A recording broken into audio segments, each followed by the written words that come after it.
Okay, well, obviously, you guys took seriously going down to the trade floor and buying stuff, and I appreciate that. And I hope you also make sure the exhibitors know how much you appreciate them supporting that.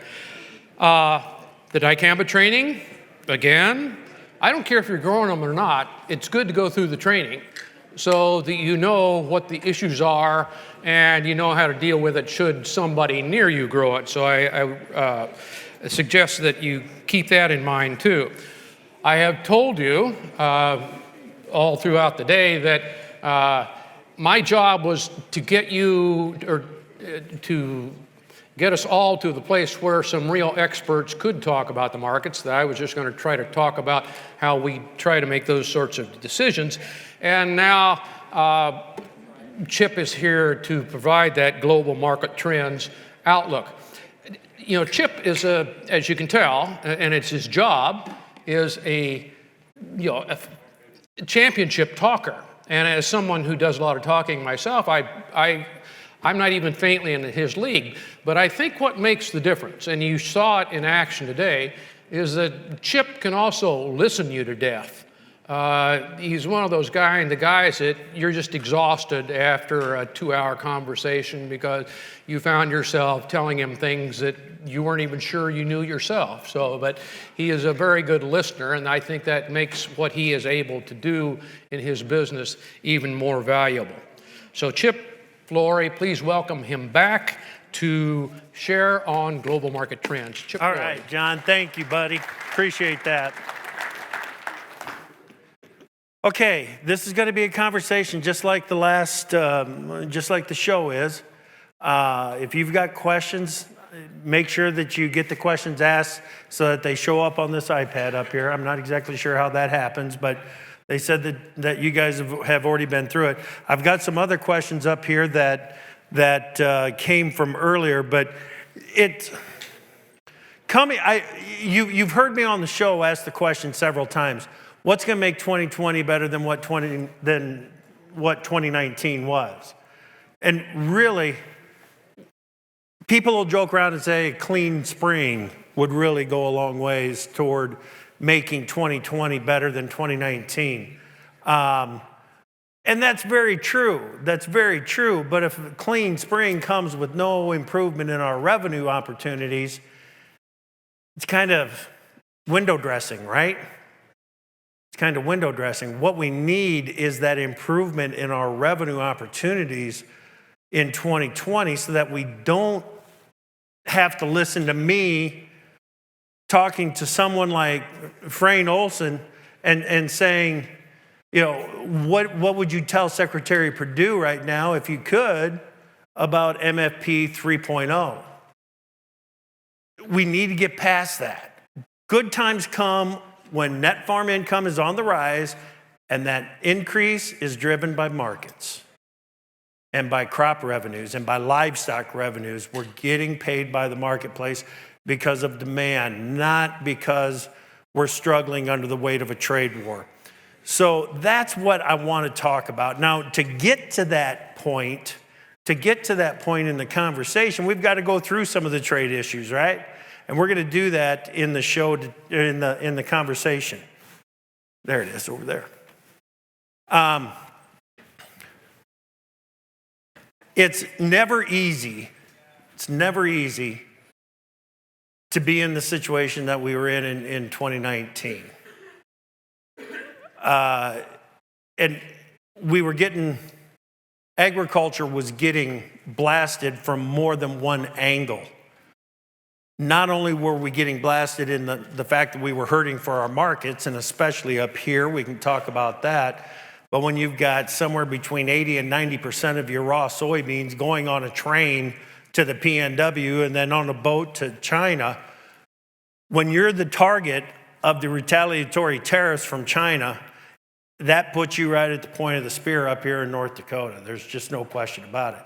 So we were talking about developing that domestic market with Monty up here.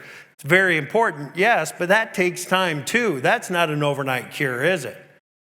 It's not an overnight cure. We've been trying to get a crush plant built in North Dakota for a while now up in Jamestown, and that just continues to run into some issues.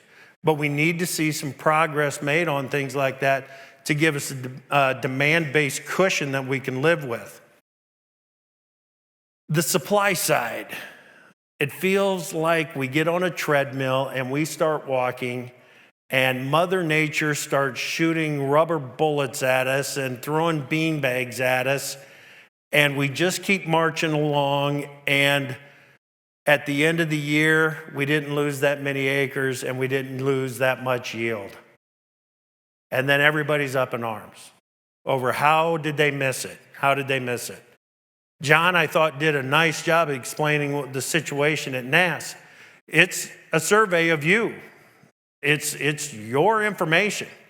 It's just that we're lucky enough to have some really smart people that are collecting all that information and putting it in place. Now, if I was making that comment back in Illinois or Iowa, somebody would by now would have yelled out, but what about corn basis? Because corn basis has been so much stronger than it normally would be at this time of the year. And you go all the way back to July, and basis was reflecting a situation where it certainly did not appear that there was that much corn out there or that much corn available to the ethanol facilities, to the corn, or to the feed mills, to the end users out there. The market all year has acted like supplies are tighter than what has been indicated by NASS and the quarterly grain stocks report. Now, Lance Honig is the chief of the crops branch at NASS. One of the nicest guys, most sincere guys, professional individuals that you would ever want to meet. And it's because he is so sincere and so polite and so professional, it's why I'm really working up the courage and trying to figure out exactly how to figure out, Lance, have you figured out that your corn stocks number is wrong yet? Because the market continues to tell us, and John, you made a great point earlier, when you've got your economic projections out there, once you get 2 years into it and it hasn't played out the way that you anticipated, you just got to decide you're wrong. And that's a great point, and it's so hard to do. It is so hard to do to get off of your message. At some point, with the way that the market is trading and the way that corn is moving around this country, at some point, we need to work up the courage, those that have been supporters of NASS, to go to Lance and say, listen, something just isn't right. Something just isn't right. We need to figure out what it is. And we'd love to help you figure out exactly what it is. But I figure there's about another 4 months in this waiting process, all right? Get me to the middle of 2020, and if we haven't seen much of a change in corn movement or corn basis, that's when you feel like, okay, we've got to work up the courage and go in and ask the question very nicely, have you figured out that your corn stocks number is wrong yet? And it's not easy. It's not easy, but it is so important to get that corn stocks number right. Because everything that the World Board does is squared back to the corn stocks number as of September 1. Now, they proved this year that they can make some adjustments after that, and a fairly sizable adjustment after that, as a matter of fact, when they added 107 million bushels to the October corn carryover estimate in November. So they can make some adjustments, but it's something that doesn't happen very often. Okay. When we think about the global trends that are impacting us most directly here in corn country and soybean country, it's trade. And you got to go straight to the top of the list. It's the questions that China creates that are creating all the uncertainty that are in the market right now. So I've got these listed up there in an order that I think we're going to be attacking on some trade issues. South Korea, we've got that agreement done. It was a good agreement, and I think it turned into a template for the agreement that we eventually got with Japan. Both of those agreements, the South Korea and the Japan, as we were talking about with John Doggett up here, they're so important because of what it might mean for the protein demand. Poultry, beef, and in particular pork. I shouldn't have said in particular pork. Because when we talk about both of those countries, they are both countries that are very interested in importing U.S. beef. And they have been for quite some time. It always amazes me what the value of a 1,500-pound fed steer in South Korea is on a dollar basis. You know, right now it's about $6,800. Not bad, not bad. Now, can they import beef from the U.S. cheaper than buying that $6,800 steer? That's the rub, right? That's the rub. So all of a sudden, the currency valuations become an issue. Transportation costs, getting that product through the inspection process, everything. So there's a reason that it is as expensive in South Korea as it is, and part of it is because the market is really being set by U.S. beef going into South Korea. But they love our beef. They love our beef. So does the Japanese market. Some of the dollars spent in market development is 3 years ago. I saw it and I thought, my gosh, this is brilliant. It's absolutely brilliant.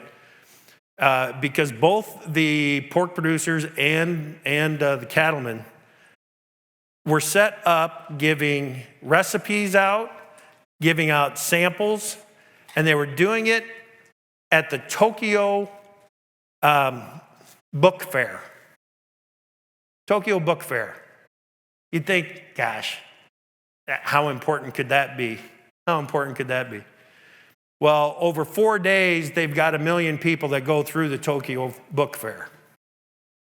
So how smart is it to go ahead and set up in the most obvious place that you can get, and hand out recipes on how to use U.S. pork in your diet, how to use U.S. beef. Oh, you want to stretch out a little bit, get away from the thin sliced, quick cook, go for a little thicker whole muscle? Here's an example of how to do that. Here's a sample of that product. And it worked. It worked, and it continues to work. So it's that market development in South Korea and Japan. USMCA, Mexico is what we got to talk about there, right? I mean, how important is Mexico? Holy smokes. When we talk about the amount of pork that goes into Mexico, and it's not like the Chinese market.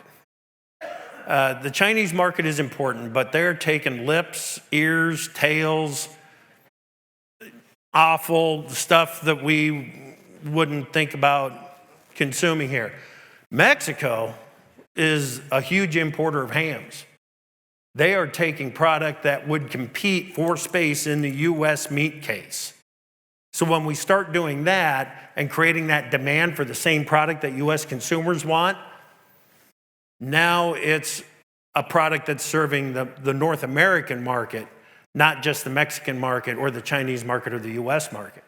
So it's serving that American market. And that's when you really get into the demand that counts. So USMCA,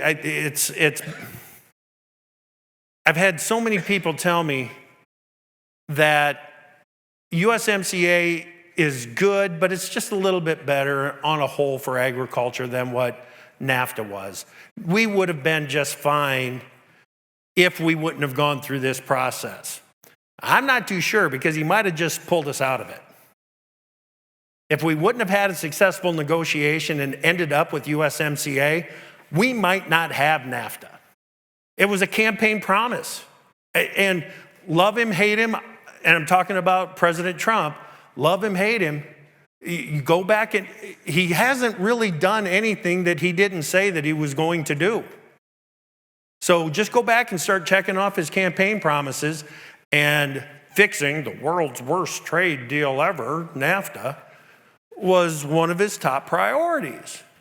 Well, he thinks it's been fixed. And for other segments of the U.S. economy, it has improved. For dairy, I would say that it is definitely an improvement over NAFTA because of some of the changes that they made late in the life, just before we started the renegotiation. You know, it's the ultra-filtered milk. ultra-filtered milk, that created some of the many issues for those Wisconsin dairies. 817 Wisconsin dairies went bankrupt in 2019. 819, or 817. Now, most of them were small dairies, 200 cows or smaller. Maybe one of the most impressive thing is that most of those cows did not go to slaughter. They just found a new address. They're still producing one way or another. It's either their offspring that are producing, because total cow numbers in Wisconsin are off a bit, but nowhere close to 817 even small dairy bankruptcies in 2019. Okay, so USMCA, it's a positive, and that's the only way that I can take it. Okay, so phase one, like I said, it's the questions that China creates, and it's the questions in phase one. We sat up here and talked about, we've seen the agreement. We can read the agreement, and there are still uncertainties in that agreement that we don't know exactly how they're going to push forward. Now, part of that is because of this question right here. Is there any real accountability in phase one, or just more tariffs? Is there any accountability? We've been told that there is. How do we know? The only way that we're ever going to find out is if China shows signs that they're not going to live up to their terms of the deal, and we need to go in and enforce the deal. So the only way we find out if there's accountability is if they start to cheat. And the odds of that are pretty doggone good. I get that. John Delaney, former congressman out of New Jersey, running for president. I had him on AgriTalk. He gave me the line that explains China's trade policies the best. They're just pirate. They're an absolute pirate. They either steal what they want, and if they don't want it, they try to burn it down and leave it for nobody. That's pretty accurate. That's why somebody had to step up and deal with China. Everybody wanted to do it with a unified voice, with allied group. Go in there, power with numbers. It seems to me that in the pre-war planning, he couldn't get the group together that wanted to do it. So all of a sudden we're out of TPP, which was another campaign promise. But we're out of TPP. We don't have the allies to go in and fight China on our own, so they went in and fought them head on. We're seeing some progress made in this agreement. It's like we were talking about with Ryan and Mace. It's the guts of the agreement that matter more than this $80 billion of ag products over the next 2 years. It's the guts of the agreement. It's the progress that we're making on how we're going to do business with China over the years ahead. It's the depirating of China in their trade policy. Okay? It's making them a good neighbor in the trade community. And if we can get that done, we've really accomplished a lot. So, let's say that China is living up to their trade, the terms of the agreement. All I'll tell you is that corn and soybean prices are too cheap if they are living up to the terms of the agreement. And it's because of those purchase agreements, no question. Now, if we get to August and we've seen very little indication that they are going to be in here buying up to $36 billion of U.S. farm products this year. It's August and we haven't seen much action on this yet. We're going to have to really question what's going on and whether or not there was ever any intention. That's when we're going to start finding out if there's any accountability in the phase one agreement.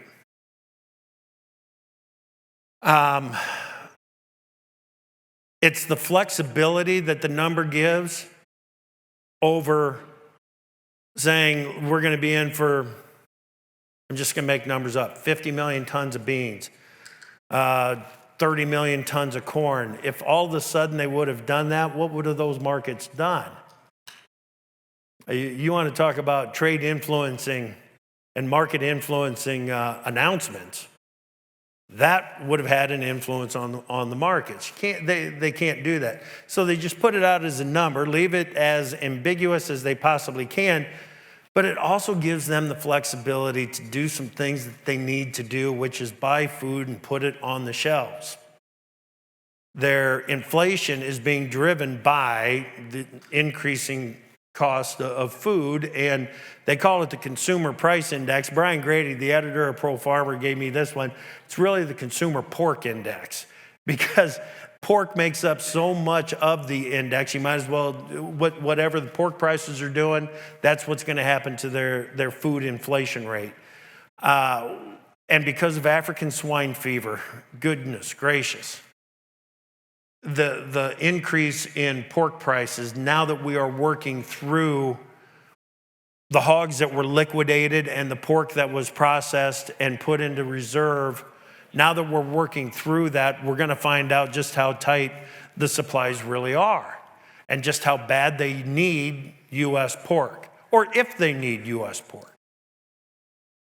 And I used to have a line when we were talking about China that was, if we could get them all to eat just one more 8-ounce pork chop a year, or 2 more drumsticks a year, everybody, we couldn't keep up with the demand. That's true. You couldn't. You couldn't keep up with the demand. But now that we've gone through this, it's almost like the whole country has had to hit the reset button on their food supply. So we're going to learn a lot more about China and where they stand over the next 2 months. We're going to get past February 15, which is the implementation date on the Phase 1 agreement. Why would you buy something before an agreement has been implemented if there is a purchase requirement in that agreement, right? If the purchases that you make before February 15 don't count to the $80 billion over 2 years, why would you even buy it? You wouldn't. You'd wait. You'd wait. So it could be that's what's going on. Could be that the supplies out of Brazil are just that much more attractively priced or that much more available. It could be that they are concerned over the quality of the corn crop that they might be getting, a lot of it from this area, which is why to hear Mace just jump on the comment about that's why we are big supporters of our livestock producers. If the corn is a little below export standards, let's turn it into pork and then send it to them. Let's turn it into beef, turn it into poultry. We can do all that stuff. We can help them get the products that they need to help get over the situation that they're in. Jeff Wilson, Pro Farmer Senior Market Analyst, made another excellent point by putting a dollar amount on it rather than the commodity list, putting out a list of commodities that they were going to be buying. It just gives them so much more flexibility. Because what if they do want pecans or oranges or cranberries, blueberries? I don't know. What if they want that stuff? And they do want that stuff. Well, it gives them the ability to say, wow, we've got a celebration coming up, and the import of sour cherries out of northern Michigan are going to account for X. And all of a sudden, the economy in northern Michigan blows up because it's the best year that they've had in 10. So it gives them a lot of flexibility that they can deal with. I'm not sure if I've got the next two in order on this list, the UK and India. I might have to put India on top of the UK now. Greg Dowd, you know what, before I go there, are there any questions on China before we, besides all of them? Currency. The Trump administration, shortly after, or is right around the signing of the Phase 1 agreement, said that we no longer consider China a currency manipulator. Yeah, it's a managed economy. Of course they're a currency manipulator. It's a communist country. They're going to set the value of that. They're going to do what they feel they need to do to keep that currency trading near the level that they think does them the most good and helps them advance their cause. So we can't. It was 8.28. It was 8.28? 0.28, 10 years. Yeah, right. Oh, yes, pegged to the dollar. Yes. Yes. It's gotten wider. They can buy more than what they used to. So it makes it tougher to get that trade balance back in place, right? But what John was talking about on the savings rates earlier today, it is so spot on. And it's something that people, I don't know if they just haven't paid attention to, but when you've got the average savings rate in China at 50%, and we're here at 8, yeah, we're here at 8%, the trade imbalance is going to follow that. They just aren't spending enough money. They don't have enough opportunity to spend enough money to buy the kinds of goods to keep their trade balance in place. We're over here, we're spending 94, 95% of our income, whatever it is, and we want those imports. There was the question earlier, why don't we just stop buying all products from China until we get them to do what they want us to do, or whatever it was. We're addicted to the products. We are addicted to the products. And can you imagine what our costs would do in this country if all of a sudden we didn't import? Because it would take 4 or 5 years. Now, you know what? I say it would take 4 or 5 years. But maybe it wouldn't, because there was already some of that manufacturing has been moving out of China and into other Southeast Asian countries, and not just Southeast Asia, talk Latin America. Some of the production was moving out of China into those other low-cost production countries, and they were working their way into the supply chain. So that transition, that shift, it can happen. It takes time, but I would have thought 4 or 5 years, but maybe not. Heck, they tell us they can build a hospital in 3 weeks. And I would think that we could build a new supply chain out of Asian and Latin American manufacturing quicker than 4 years now. Okay? But yeah, the currency relationship is obviously important. And right now, it's important to look at the relationship between the dollar and the currency of the countries that we're trying to sell product into. That's very important. But we also have to look at it at the US dollar against our competing exporters. So the dollar against the Brazilian real, and that's been working against us big time. The dollar against I don't even try to say it anymore, the Ukraine currency. The dollar against the ruble, or as I heard John say about a year ago, add a B and call it rubble, right? But the relationship between the dollar and our exporting competition, that's one that we've got to watch very closely. And right now we're losing that one. Right now we're losing that one. Then Dan Vaught on the show today at the bottom of the hour is talking about the dollar bottoming out and starting to move back to the upside. Again, poor timing. So the general economy and the US dollar and the farm economy. So when you got the general economy going up, what's the farm economy doing? Right? And a lot of times the dollar is following that general economy to the upside. Well, when the general economy turns down, farm economy, and the dollar is following that economy to the downside. All right? So when you've got the general economy going up and the farm economy going down, you're driving a 10-year-old truck, and you're embarrassed to go to town. And then when the general economy starts down and the farm economy starts up, you're driving a brand new truck and you're embarrassed to go to town. It's tough to win either way. Okay.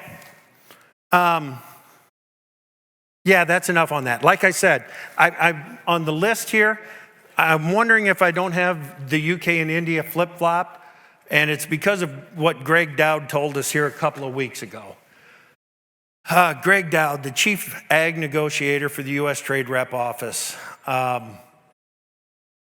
he basically said that when President Trump goes to India later this year, he's going to take with him a mini trade deal to put in front of India.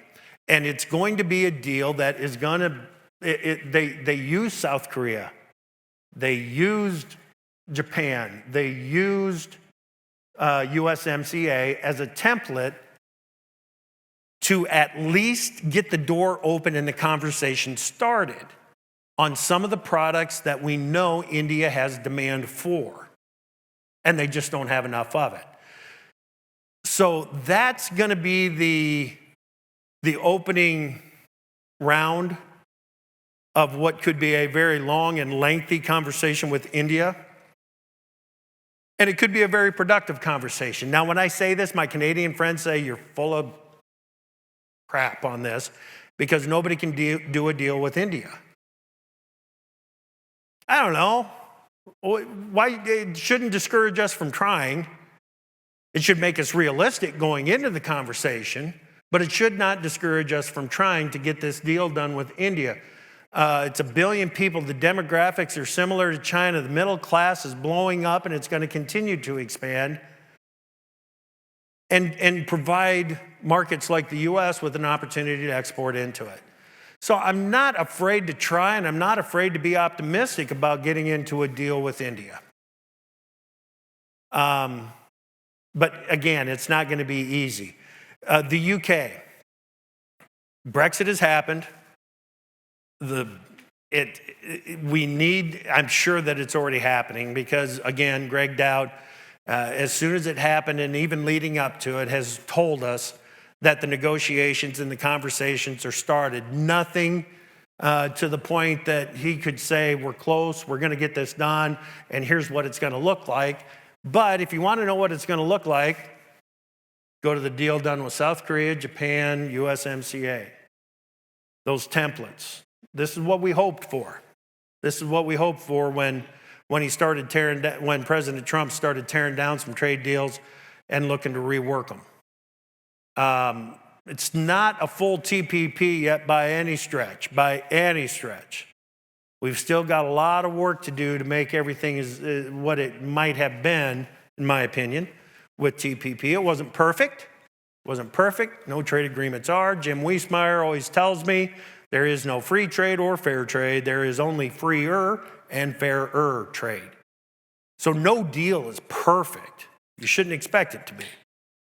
But we've got an opportunity with the UK, I think, that we can show the rest of Europe, the rest of the European Union, that we can do a deal that would look satisfactory to you.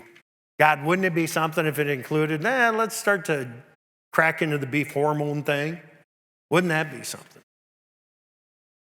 So lots of potential there. And the European Union, again, that might be the toughest of them all to do business with on here. Okay?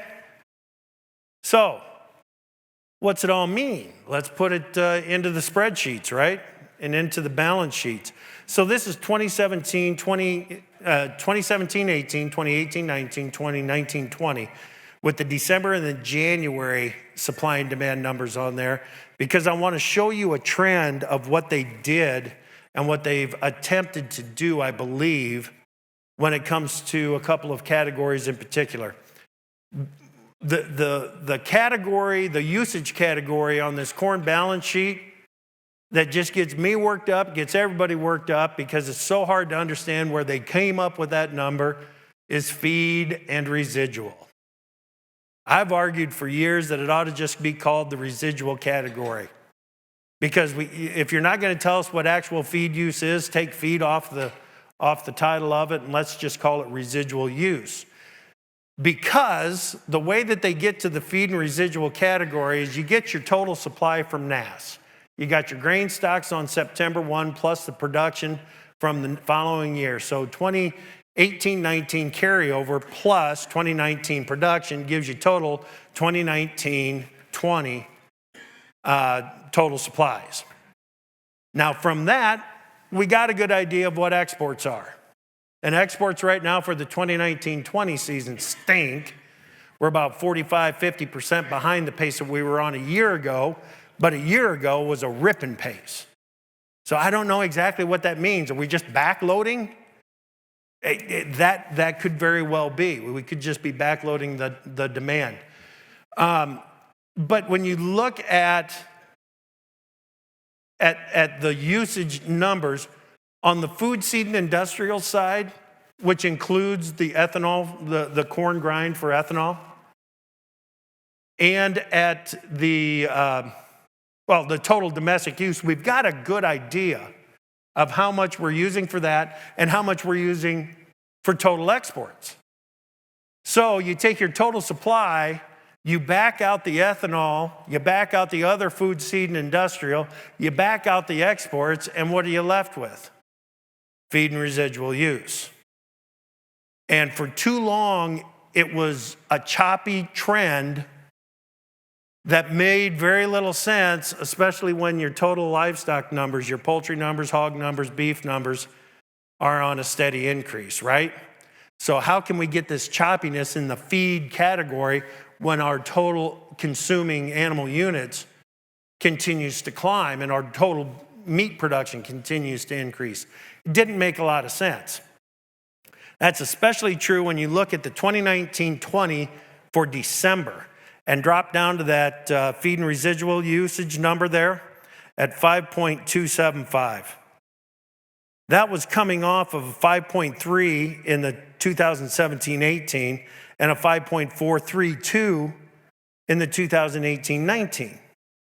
Just didn't make a whole lot of sense. How all of a sudden are we dropping off to 5.275?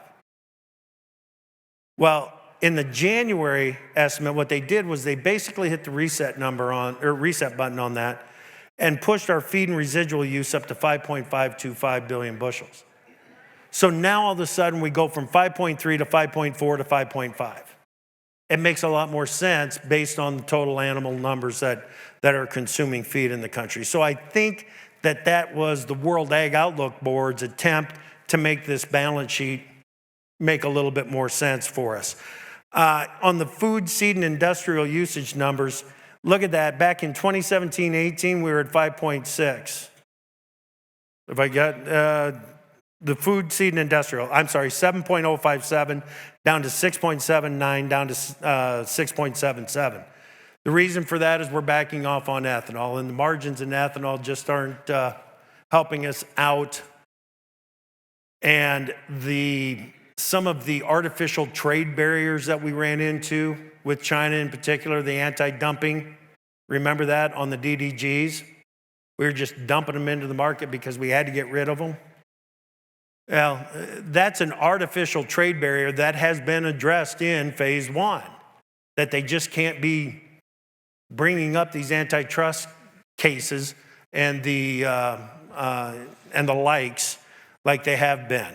So hopefully we're going to get that fixed.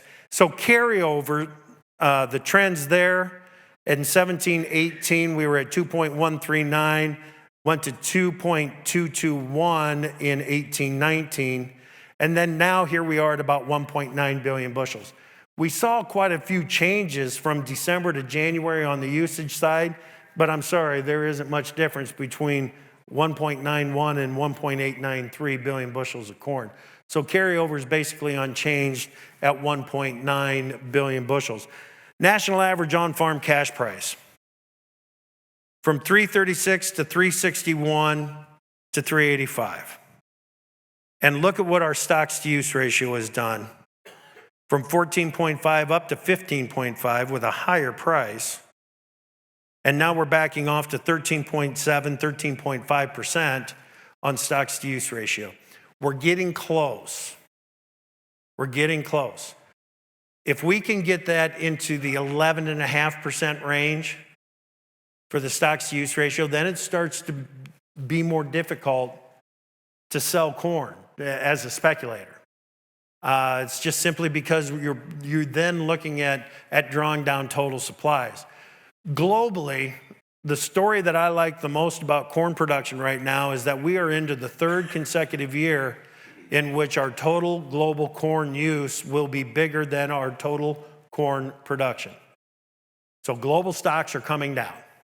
And when we're using more than what we are producing, you got to be excited about that. That's the global trend that gets me most excited.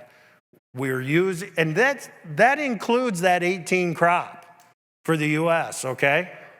So for 3 years in a row, we are consuming more than we are producing around the world. Eventually, that's got to turn into a market that is going to demand more acres. And if it's going to demand more acres, either soybeans are going to have to be willing to give up those acres willingly over to corn, or corn's going to have to go up in comparison to soybeans. And right now, that corn-soybean price ratio, as of Friday, not right now, but as of Friday, was 2.33 to 1. There's not a lot of economic incentive one way or the other. Corn over soybeans or soybeans over corn at 2.33 to 1. There's still a lot of work to do for that market to start giving us incentive one way or the other. But we're looking at about $3.85. Remember, it's an average, so you spend time above that and you spend time below it. The trick is grab it when we're above it. You got to manufacture that in many cases. It's not as true here in the northern production areas as it is down in the middle of the country, where we really do have basis that is eye-popping on corn, highest that it's ever been at this time of the year, things like that. Cedar Rapids, Iowa uses 1 million bushels of corn a day. And the corn buyers at Cargill, the corn buyers at ADM, at Penford, all of them are actively out there making phone calls to get corn to come to town. They can't just sit back and say, well, let's go ahead and put the word out, send the text out that we're not taking any more corn today because it's all lined up out there and we're ready to go. That's happened. By 7 o'clock in the morning, that happens. This year, the calls go out on a regular basis. Bring it. I'll give you X basis if I can get 20 loads over the next 4 days from you. Stuff like that. It's happening all the time, which is a big part of the reason why I'm asking, is that corn supply really accurate? So 385, you got to manufacture your selling price. You take the basis when it's strong, when it's above the 3-year average. You capture that basis, and really the only way that you can do it is with some sort of a cash contract, right? You're either making a cash sale into the spot market, it's a basis contract, it's a forward contract cash sale, but it is something that will capture the basis. Now, I don't know if I'm all excited about the price right now because, like I said, if China does try to live up to the terms of the agreement, bean prices are too cheap and so are corn prices. So, but by locking in basis doesn't mean that I'm locking in price. You got to understand the opportunity costs or the opportunity risks that you face as well. So and I don't want to say that it's FOMO, the fear of missing out. That's not what opportunity risk is. Opportunity risk is a real thing. So when you make that cash sale, you've also set the price. So if you've done it with a forward contract or a sale into the spot market, you've set both basis and price. I don't know if I want to do that. I want basis, but I want flexibility on price. So the way that you're going to do that is by manufacturing it. You got to be willing to use a call option to reopen your upside price potential or to reown it with a futures contract to reopen your upside price potential. This is that point where I always ask, does everybody understand how a call option works? And that's a really tough question to answer in a room with 400 people in it or whatever it is. okay? So I don't even wait for the answer, I just tell you. Okay, call option, you got price, futures price here. The premium on the call option is here. It's the wings of a bird, right? So as the futures price goes down, the premium on a call goes down. As the futures price goes up, the premium on the call goes up. So as the futures price goes up, it's pulling the premium on the call option with it as well. What makes it attractive in managing opportunity risk is that you are risking only what you pay for that call option.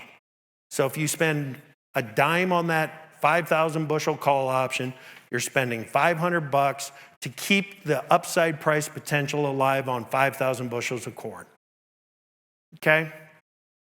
So as they go up, now a put option, I'll just go over this real quick too, is a seesaw. Okay? So futures price, put option premium. As the futures price goes down, the premium on the put option goes up. We're offsetting our lower prices with the higher premium on that put option. Now, as the futures price goes down, the premium on the goes up, the premium on the put option goes down, but it can only go to zero. So if you spend a dime on it, the most you can lose on it is a dime. It's not going to start getting into your pocket through margin calls. So it's a very manageable, known risk when you're buying options. Selling options, completely different thing, and I don't want to get into it right now. But buying those options to manage your opportunity risk in particular, so buying a call option after making a cash sale, if you don't understand that yet, that's fine, but please have a conversation with somebody that can explain it to you and can execute that and help you manage the opportunity risk that you guys face. All right, so that's the 385 number. Soybeans, same set of numbers here, 2017, 18, 18, 19, and 19, 20 for December and January. Look at our carryover trends. We went from 438 in the 17-18 year up to 909. 909 million bushels of beans left over at the end of the 2018-19 marketing year. And now in December, we're looking at 475 million bushel carryover at the end of the 2019-20 marketing year. We'll get new set of numbers to these from USDA on Monday, by the way. We absolutely we doubled it and then cut it in half. And the big reason that we cut it in half is because of the yield, right? We went from that 49.3 on the 17 crop, 50.6 on the 18 crop, and down to 47.4 on the 19 crop. And our acres, we knocked the heck out of the acres, harvested acres in particular, 89.5 up to 87, down to 87.6, and then all the way down to 75 because we just couldn't get them planted. And now everybody says what about the 2020 season? Well, all those acres that we lost last year, they're going to come back into production for this year. You guys, there are phantom, and you know this, I don't have to explain this, but some of these planted acreage numbers have been inflated for the 2019 season. They had to be inflated because when you're going in and signing up for Prevent Plant, what did you do? You put in, even if you intended to plant 500 acres of corn and 500 acres of soybeans, if in the last 4 years or 3 years, whatever it was, you had planted as many as 800 acres of corn, what was your Prevent Plant? It was 800 acres of corn this year. So you've already inflated by 300 on on a 1,000-acre farm, you've inflated your corn acres by 300 acres. How many multiple times did that happen? So when everything is said and done, I want this number to be in your head for 2020, and that's 178 million. I want to be right in that 178 million acre number for combined corn and soybeans.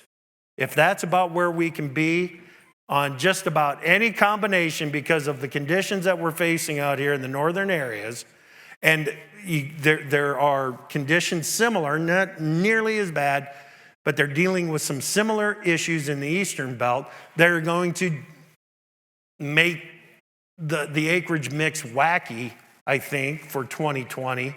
So there's all these issues that we're going to be dealing with as we're trying to put the finishing touches on what the mix is going to be for 2020. I just think that we're going to be close to 178 million total for 2020. So at the end of the current marketing year, USDA's got us at $9 for a national average on-farm cash price. I'm not going to argue with that. Our export number at 1.775 billion bushels. If if China tries to live up to the terms, 1.775 billion bushels is just too low. And that's why I say that the bean price would be too low as well at this situation. So $9, not a lot different there. So let's take a look at the 2020-21. I've already started to get into it a little bit, but over on the far right of this table is the early idea. I'm going to go ahead and go at 94 on corn. It's just my early thinking here. 94 million planted, 86.1 harvested. Throw a trendline yield on there around 178 bushels per acre. You got your beginning stocks. I just used USDA's at 1.893. Total production, 15.3. Imports a little bit. Supply, total supply, 17.25 billion. Oh. Food, seed, and industrial. You go from 5.3 to 5.4 to 5.5 to 5.6. There's that trend, that reset that USDA, that I believe USDA put in there. So I add another 100 million to the feed and residual for the 2020 marketing year. Food, seed, and industrial, I think we're going to get a little bit back on ethanol. I think we're going to get into the export picture. So I like the idea there. So I'm going to put just a bit more corn into the corn going into the ethanol grind. Total domestic use at 12.425. Exports, I'm going for it. I'm pushing it back up to 2.2. So I got a little aggressive there, maybe. Total use 14.625, and we're still at 2.6. We're still at 2.6 billion. So I just threw a 350 out there for a national average on-farm cash price. Doesn't take much to build it back up is the problem here.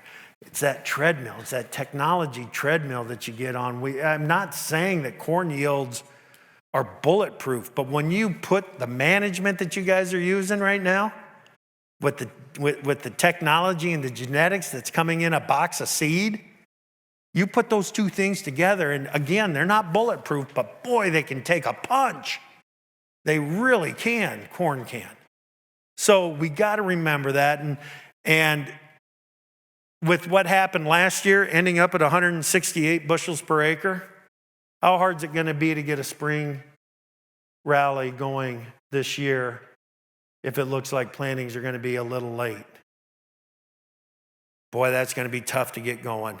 Now, the funds are helping us out a little bit, and they're on the short side of the market, and eventually they're going to get out of that short side of the market. I don't know when, but it's going to take an event to trigger it. It's got to take an event, because I haven't seen this corn market go up in anticipation of something in 2 years, 3 years. Every time the market goes up now, it's in reaction to something. So if we don't have that anticipatory rally that can take place, God, we've used more corn around the world in the last 3 years than we've produced. That's the trend going in the right direction. That should be a floor under the market. That's no floor under the market. I don't think that most of the money even sees it anymore. So to get the market to push to the upside, you've got to have some kind of an event. Like, oh my gosh, it's June and we've only got 40% of the corn crop planted. Something like that. Like we had this last year. But do you think there's going to be a rally leading up to that? I mean, right up to that last plant date this year? Because of what we went through last year? Boy, that'd be hard to manufacture. It's going to be really tough to make that happen. Real tough. And plus, I'm not that crazy on the acres or the yield, I don't think. So I'm not crazy on supply. And I feel like maybe I'm a touch aggressive on the usage side, and we're still at 2.6. That gives me a pause. It gives me some concern going into the year ahead. Now on soybeans, jump all the way over there to the far side again, 84. Harvest 83, 50.5 for a national average yield. Got our beginning stocks at 475, production of almost 4.2, total supply of 4.685. We've been here. We've done this. Go back to, 17, 18, 4.7. 2018, 19, 4.9. So it's not like this is some overwhelming number on the demand or on the supply side. It's just that we don't have the demand to go with it like we used to. So I'm going to go ahead and push crush up to 2.12. I'm taking exports up to 2.125. I've got our seed use in there, residual use in there, total use at 4.366, and our carryover is 319 million bushels. Well, that's not terrible. That's going in the right direction. Now, where am I at risk here? Where's the greatest risk? Remember, it's the 178 number, 94 and 84. 94 and 84 is 178. The greatest risk to soybeans is that it's 91 and 87. That somehow, some way, before we put the final seed in the ground, either the weather has moved those acres around or the market has changed in such a way to move those acres around. That's our risk, is on the acre side. If we get them up into that 87 million range, well, then you add another 240 million bushels to your total supply, and all of a sudden we've got carryover going back to the upside again. So it's a balancing act for this spring. But right now I'm most comfortable at 94, 84 on the acre split. And how things get divvied up going forward will be the bottom line. If we can end up with something like this, then $9.50 for a national average on-farm cash price, and somewhere in there might be an opportunity to sell some $10 beans. But it's only going to be because China's back in and buying beans. Got about 10 minutes left for questions.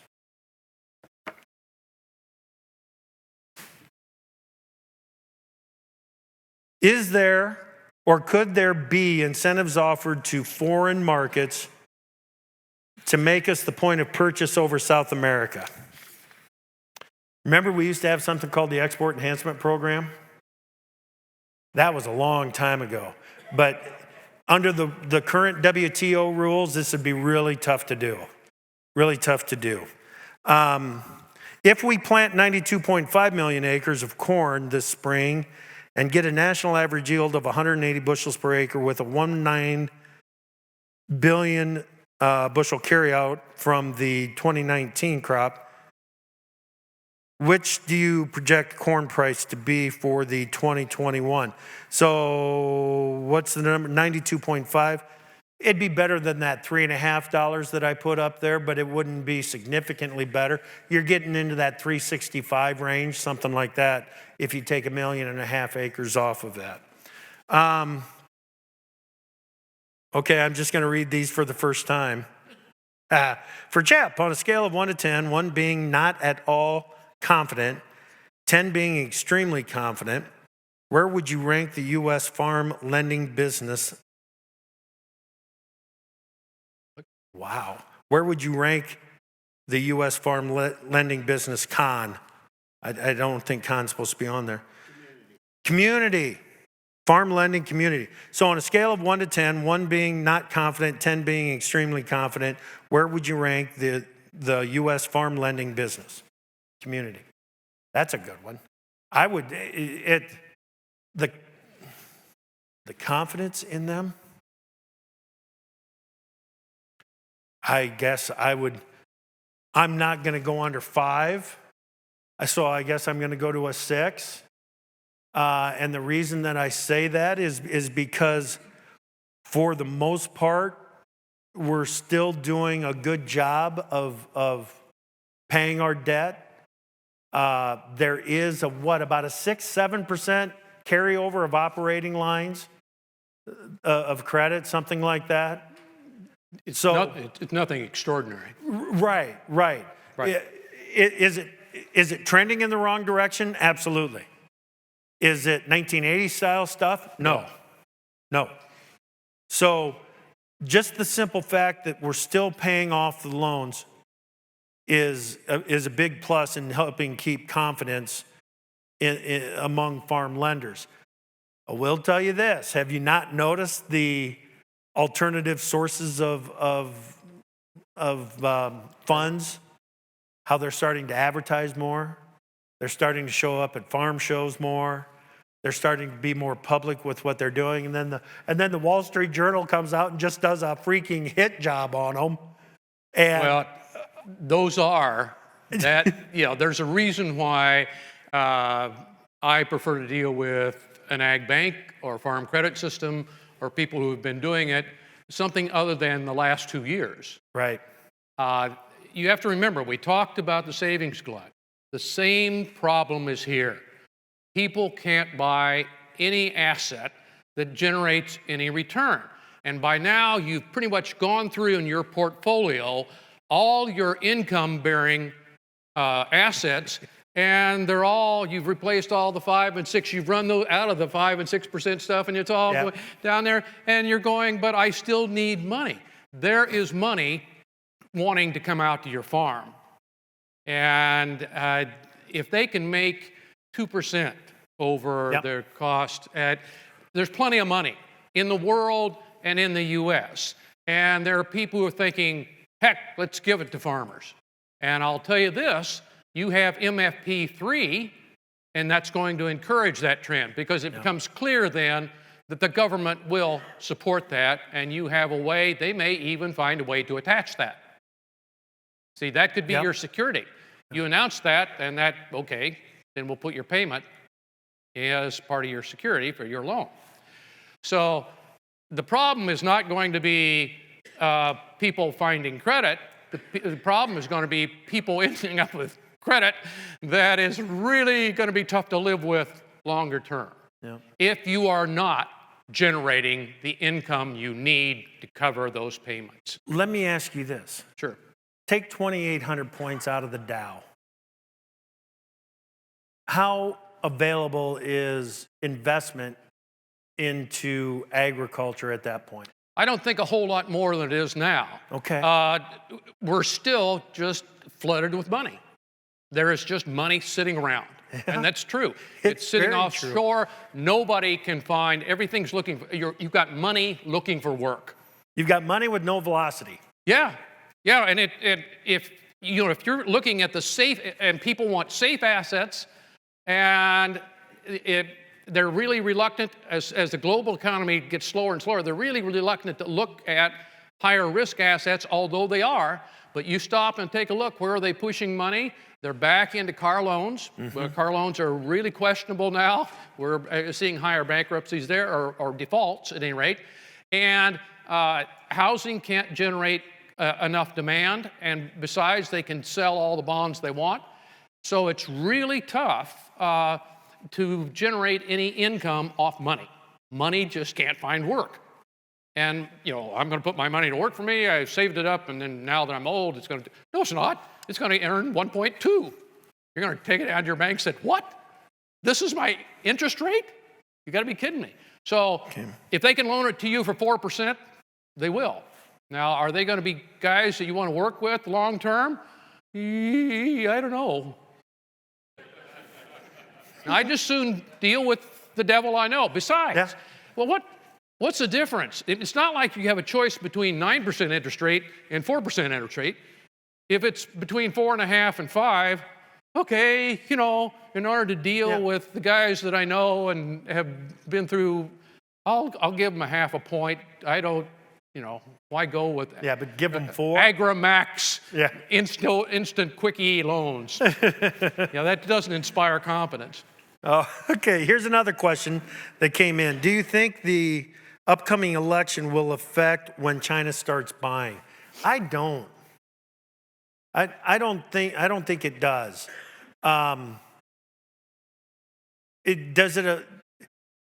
Could there be some reason that I'm just not thinking of that would either limit China's purchases going up to the election or accelerate them one way or the other? I guess I just haven't put enough thought into that. But China will start buying when it makes sense for China to start buying, and I don't think the election's got a whole lot to do with that. Why is India so hard to trade with? That is a good question, but it's just kind of an ancient type leadership or administration, or I don't even know what to call it. Well, their administration is extremely inefficient. Yeah. It's very large. They have a lot of people that work in government, and it's also a new entrant. Even though they supply an enormous number of highly educated people, India has not been very active in the market. And you mentioned Canada. Canada has more experience with them than we do. Yeah. Because of the products they sell, and also because they have a very much higher Asian contingent of immigrants there, and so there are cultural ties. It's a little bit easier. But if Canada struggles with them, I really don't know the reason. Nice, right? Yeah. Come on. Yeah. If Canada struggles, we'll probably have our own issues. The other thing is, we really don't have a whole lot of things that they want to trade back and forth. I mean, what's in it for them? What is it that they're going to get out of it? We're always looking at what can we sell to them, where we don't look very much at what will we buy from them. Right. And basically, so far, that's been service. I know. Yeah. Yeah, is what we buy from India. We buy brains from them. You want to know the truth? Yes. Yeah. Yep, that's right. Guys, we're basically out of time here. I just want to say one last thing. I always ask the question of people that I think have put some thought into it. What's going to make 2020 better than 2019? What is it going to take? Now, I said it at the start of the conversation here.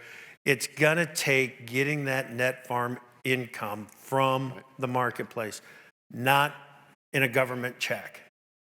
We've got to get away from that, get back to the market-driven revenues. Now, does that mean if there's an MFP 3.0 that I'm standing here on stage saying, don't take it, you don't want it? You can don't want it, but you better take it. Because you've got to stay competitive in this market, in this world, in this business, and to handcuff yourself and not be a part of it, I think is not the right decision. But we'll get there. We're going to get there. Demand and this demand growth from that expanding middle class around the globe that we've been talking about for, that it was coming. It's happening, guys. It's happening. Are we in a pothole of an issue right now and struggling to get out of it? Yes. Can we at least see the top of that pothole and how we're going to get out of it? Yes, we can. We're going to make it happen. And our income will, again, be market-driven. It will. And when we get there, it may not be the golden era again, but it's going to be a whole lot better than what it is right now. We'll get there. Thank you. Thank you.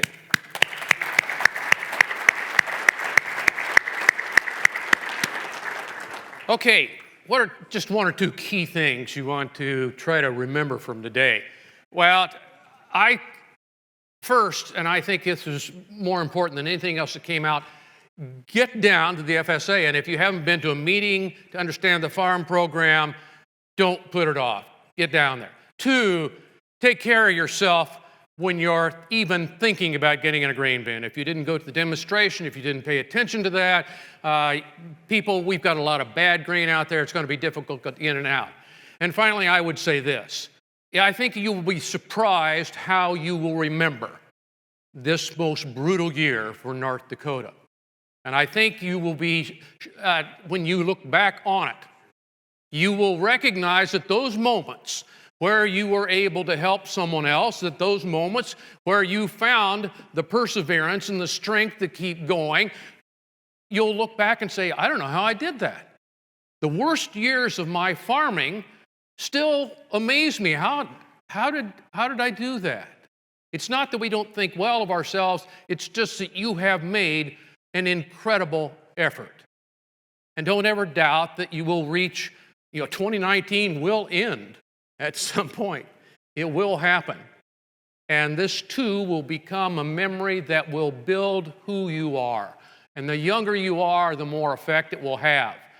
That is a blessing, but it's also, remember, you're going to look at the future through the lens of 2019. As much as possible, try to listen to guys like Chip, try to listen to people and get outside opinions, because it'll take another year for your brain to relax and say, I can look at this objectively. That's just simply how brains work after a really stressful season. Finally, I'd like to say a couple things. We've had a remarkably capable, I work with a lot of audiovisual companies and staffs. These guys have been fantastic. Let's give them a round of applause. And the staff of the two organizations that arranged this, it was flawless. And to Anita, who I worked with, thank you for this invitation, this chance to be with you. God bless you all, and I hope you have a fantastic 2020, and you're looking at Illinois and saying, those poor suckers. Thank you.